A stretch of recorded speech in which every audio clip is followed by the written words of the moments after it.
Hey, welcome to the Spot for Euro Fantasy. I'm Asa Rehman. It was an exciting match day 3 with some high scores in Euro Fantasy, but the group games are done. We're into the knockout stage, and you have unlimited transfers heading into the round of 16, so we'll go through my plan in this video.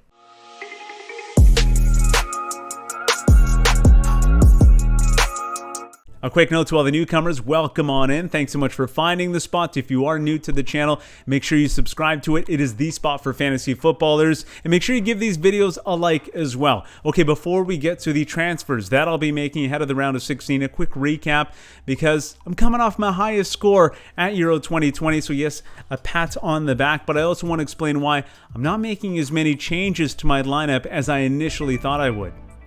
So here's how we got to the 79 points. I obviously did not optimize my captaincy. I ended up with Kai Havertz, but I left some points on the table. It started when I picked the wrong Dutch player. I went with Denzel Dumfries instead of Gini Wijnaldum or Memphis Depay. If I had either of those two, I definitely would have locked in. Instead, I had to pivot and pick between, Paul Pogba, Kai Havertz, or Robin Gosens was the other one I was considering. I was not thinking about Karim Benzema, who ended up with 10 points and would have been a better option. Instead, I picked Kai Havertz, who got me 14 points, which isn't terrible, boosted me up to 79 and way up the leaderboard as well, so I'm happy about that, but I'm nowhere near the top of our league leaderboard. We'll get to that in a moment. First, a shout out to our partner, Kickoff Coffee Company. You can use the promo code SPOT15 and get 15% off your purchases, coffee, merch, whatever it is, you get 15% off, and they have graciously also provided the prize pack for the winner of our Euro 2020 Fantasy League.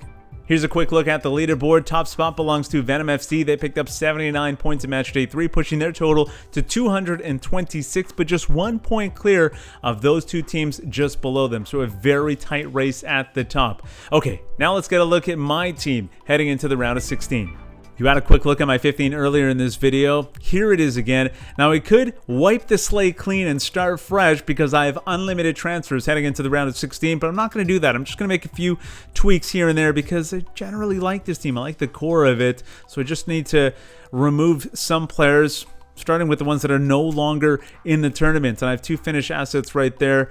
Both of those have to go. So Daniel O'Shaughnessy, first of all, you're gone. Sorry. Thanks so much for your contribution. 8 points from the 3 matches. He was a value pick. That's why I had him on the team, but no longer needed. We have to find a defender to replace him. Aymeric Laporte's very good, 6.1 million euros, and we have a little bit more money to work with, so we could go that route, but there's someone that's a little bit cheaper, and I really like their matchup heading into the round of 16. Actually, their path to go quite far in this tournament, and that is the Italian Spinazzola. They're facing Austria in that first match. 5.6 million euros for the defender, 15 points, and that's just from 2 matches. Did not play in match day 3, so pretty impressive tournament for Spinazzola so far. So he's into the lineup. The other one that is no longer in the tournament, Lucas Radecki. Thank you very much for your contribution, but you are no longer needed. You are no longer in the tournament, so we need to find a replacement, and I want to pick another value pick. Donnarumma's there, not bad, but let's see if we can get someone a little bit cheaper that can have a good tournament, make a run here, and that is Dutch goalkeeper Martin Stecklenburg. He'll be starting. He's coming off back-to-back clean sheets, 4.7 million euros for the Dutch goalkeeper, 14 points so far in the tournament. I like the way he's playing. I like the way the Netherlands is playing. And I really like that first matchup for them as well against the Czech Republic. So that means, well, we've got those players out of the way. Now it's improving other situations, and Boyata's one that I'd like to upgrade. He is coming off a 6-point performance, but he didn't play in match day 2, so I'm a little unsure of how they will line up against Portugal. Plus, I don't love that Portugal lineup or that Portugal matchup for Belgium. So let's go back to Laporte. Mentioned him before, 6.1 million euros for the defender. That looks pretty solid now with Laporte, Torres, Dumfries, and Spinazzola, Stecklenburg in behind them. And again, you have the ability to use the bench throughout as well, and I will be using that. For Patrick Schick, going up against the Netherlands.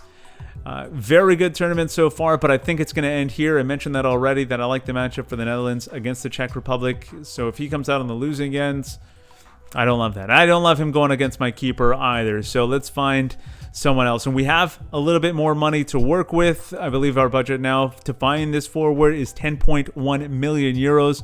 Immobile costs exactly that, 16 points so far in the tournament. Did not play in match day 3 either. Let's see what else we can get for that same price. Griezmann, a little bit too expensive. Otherwise, I would consider that because I like that matchup.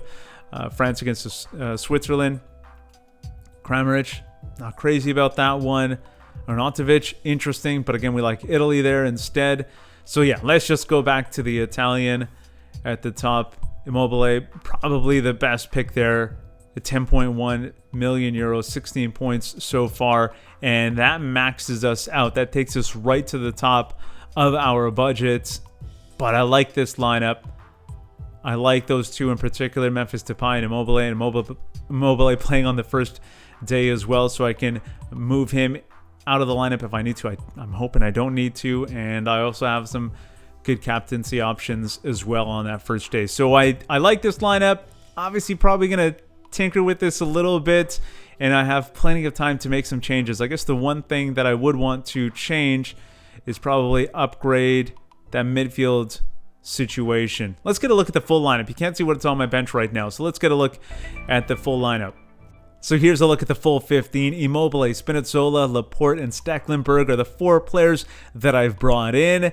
But I have unlimited transfers heading into the round of 16, so I can still tinker with this lineup if I choose to.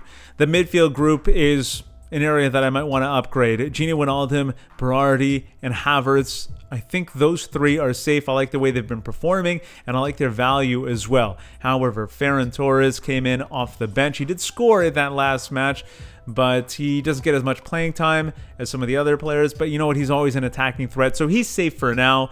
However, Paul Pogba, 8.5 million euros, and he just isn't producing the way I would have liked as far as his fantasy points go. So I could upgrade there, and Insigne is a player that I've been eyeing throughout the tournament, so I might bring him in. We'll see how it goes. I do like the look of this lineup. I should probably sleep on it and address it again tomorrow, because as it stands right now, I like the fact that I believe all of these players should progress to the quarterfinals. So that wraps up the round of 16 preview video. I hope you enjoyed it. If you did, give it a like. Make sure you subscribe to the channel as well, and let me know what your lineup is looking like ahead of the deadline, either in the comments or on Twitter at @thespot4ff or at Asa Rehman. Enjoy the rest of your week, your weekend, whatever you're doing. Do it safely. Thanks so much for hanging out at The Spot.